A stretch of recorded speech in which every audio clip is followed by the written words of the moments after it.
This is video 23 for chapter 7-8, the skeleton for Anatomy and Physiology 1. And in this video, we're going to look at the lower leg. So this is the area between the knee and ankle.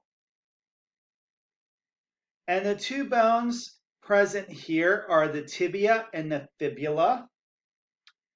The tibia is medial and larger than the fibula. This is a weight-bearing bone. We're going to see that the fibula is not weight-bearing. So all the force or the weight of the body is pressing down on those condyles of the femur onto what is called the tibial plateau. And that makes this joint of the knee extremely stressed, which is why we have all of the ligaments and tendons and stabilization with having the patella there to help protect this very important joint. The features on here are the anterior crest, which we usually call the shin. So this starts right above, right below the kneecap, and it is a crest, so it's like a triangular portion that goes down the front of the leg, so you can actually feel that. And the other is called the medial malleolus. And we'll talk about that here in a second because you can actually feel that also. The fibula is lateral and smaller. And if you ever forget this, one person, when I volunteered in an emergency room, told me the way that they always learned it was if you tell a lie, you tell a little fib, and the fibula is the little bone of the leg. It is non-weight bearing, and it does not articulate with the femur.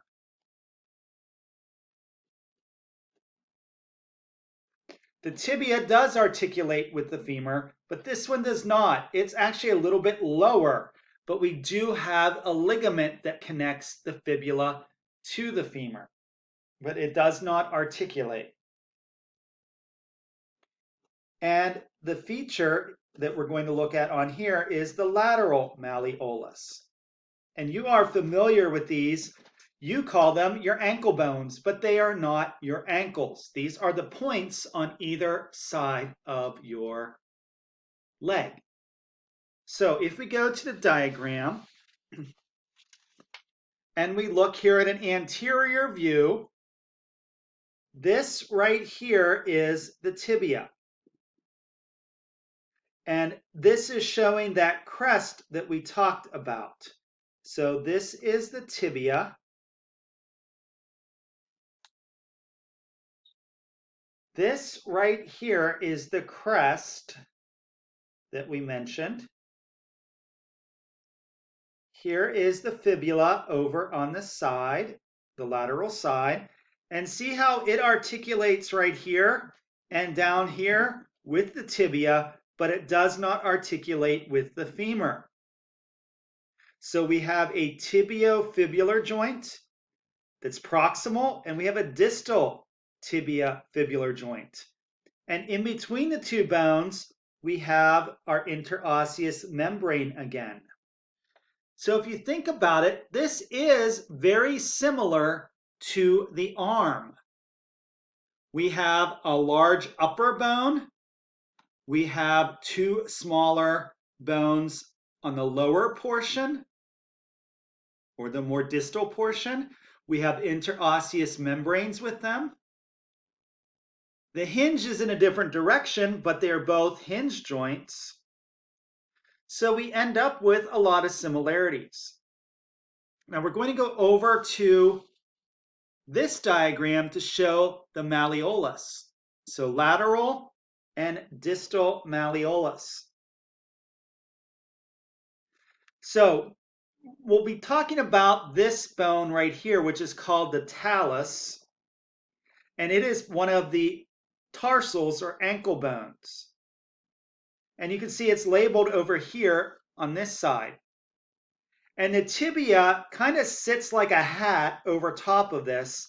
And there's a little bump on the inside of right above your ankle called the medial malleolus, and you can feel that. You have another one on the outside of your foot, and that is from the fibula. It sits down past the talus. Now, when we roll our ankles, that means that this actually, the malleolus is what hits the ground, whether it's an eversion or inversion. You can roll it on the outside or roll it towards the inside. These are what we feel on the sides, but they're actually our leg bones and not our ankle bones.